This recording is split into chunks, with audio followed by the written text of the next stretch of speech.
Hi and welcome to Swissquote's Daily Market Talk. It's Monday, February 10th. The week starts with fresh tariff threats from Donald Trump and a further rise in the US dollar, which was already in demand last Friday following an unexpected acceleration in wages growth in the US in January. So this week, all eyes around the world will be on Jerome Powell's semi-annual testimony and also the latest inflation update from the US.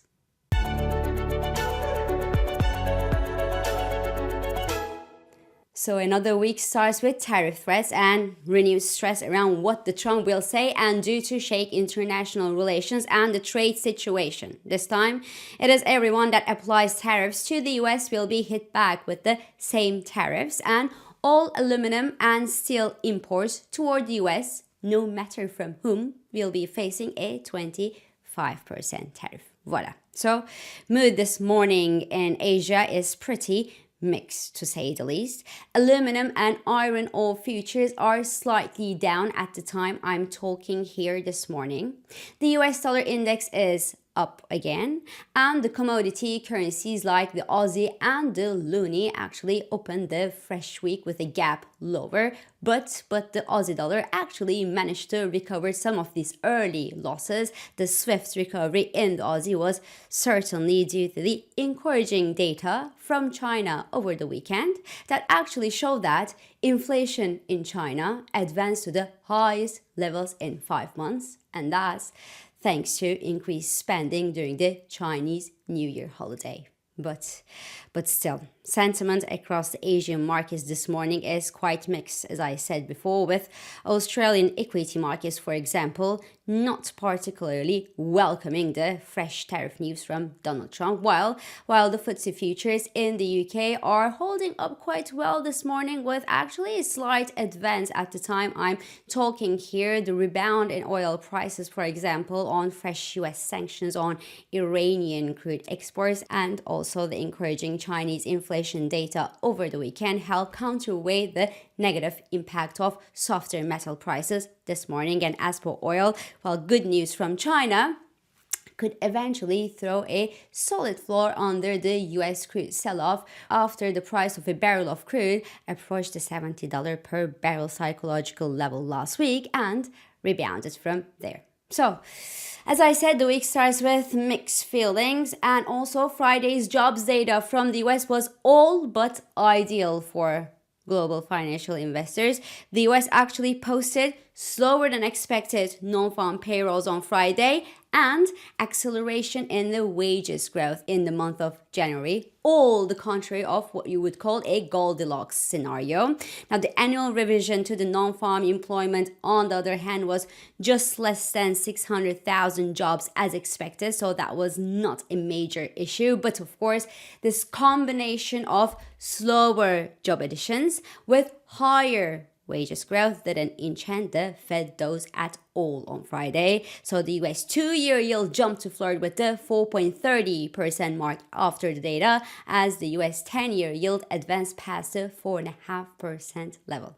Plus, the share of foreign-born workers in the US kept climbing during the course of last year, but note that these jobs are at risk as Trump and his new administration are not necessarily fan of immigration, as you know, and also the latest data from the Fed on Friday warned that the healthy consumer spending of the US is mostly based on an alarmingly rising household debt, with also quite strong credit card delinquencies along with it. So at this point in time, it is hard to guess what's the best thing to do for the Federal Reserve. Therefore, all eyes will be on the Federal Reserve Chair Jerome Powell's semi-annual testimony this week on Tuesday and on Wednesday. For now, the US Federal Reserve is expected to keep the interest rates unchanged at least until its June meeting, and a June rate cut is just a coin toss. again.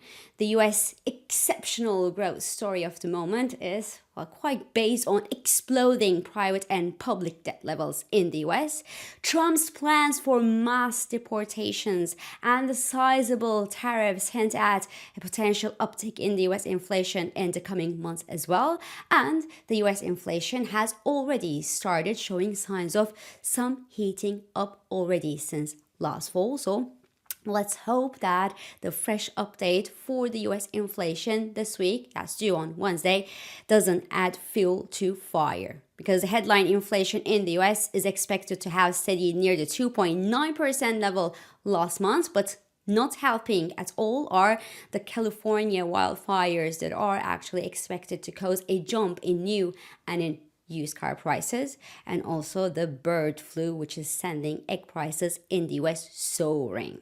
As a result, a potentially stronger than expected set of inflation data from the US this week, and or a cautious and a hawkish sounding stance from Fed's Jerome Powell should keep the US dollar in demand and also weigh on the risk appetite for the US equities and also for global investors. Now, speaking of appetite, equity indices didn't like the anti-Goldilocks jobs report last Friday, of course.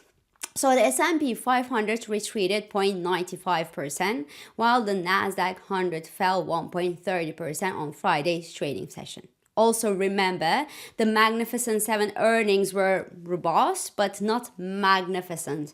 As to speak, there were some softening in these companies' expectations for the current and coming quarters, while AI spending plans from the same companies remains pretty strong, to say the least. And that combination of slowing growth and still high AI spending didn't necessarily please investors. As such, Roundhill's Magnificent 7 ETF slid 2% on Friday's trading session and 2.41% throughout the week. Overall, 62% of the S&P 500 companies reported results so far. 77% of them have reported a positive EPS surprise according to FactSet, and 63% of these S&P 500 companies have reported a positive revenue surprise. The forward 12-month PE ratio for the S&P 500 is near 22. It's above the 5-year average of 19.8 and above the 10-year average of 18.2. So it's still high, and the earnings should be robust. The earnings avalanche will continue, on the other hand, this week with the US consumer companies, including McDonald's, Coca-Cola, and Unilever, while Stellantis, Kering, and Hermes will be in focus on the earnings calendar in Europe. Now, in Europe, Friday saw the European STOXX 600 index give back some gains too. On the data front in Europe, well, Germany posted a record high trade surplus with the US last Friday. The timing is obviously bad, as Trump is out and pointing his finger to all of those who are not helping the US get richer. So the tariff threats remain obviously on the back of every European investor's minds, and Germany will potentially be on the front line of a potential transatlantic trade war with the US. But that worry is not dominating the price action so far this year. On the contrary, the convergence trade between the European and US equities remains in full play since the start of this year. The S&P 500 is up by a meager 2% since this year started, while the STOXX 600 index was up by almost 7% on Friday's close. So this divergence between the Federal Reserve and European Central Bank expectations obviously remains supportive of this convergence trade that is positive for the European stocks and not so much for the US stocks, but it doesn't change the fact that the European companies' upside potential is not comparable to the US, especially technology stocks, as companies in Europe are still facing dull economic outlook on the continent and also unstable political landscape, with Germany going to the polls in February 23rd. So the euro dollar was aggressively sold on Friday's trading session and again at the Asian Open. Now losses have been mostly reversed at the time I'm talking here, but the euro dollar's outlook remains comfortably negative on the back of this diverging Federal Reserve and European Central Bank policy outlooks, and strong resistance is seen into the 50-day moving average that stands a touch higher than the 104 psychological level. So this is all for this Monday.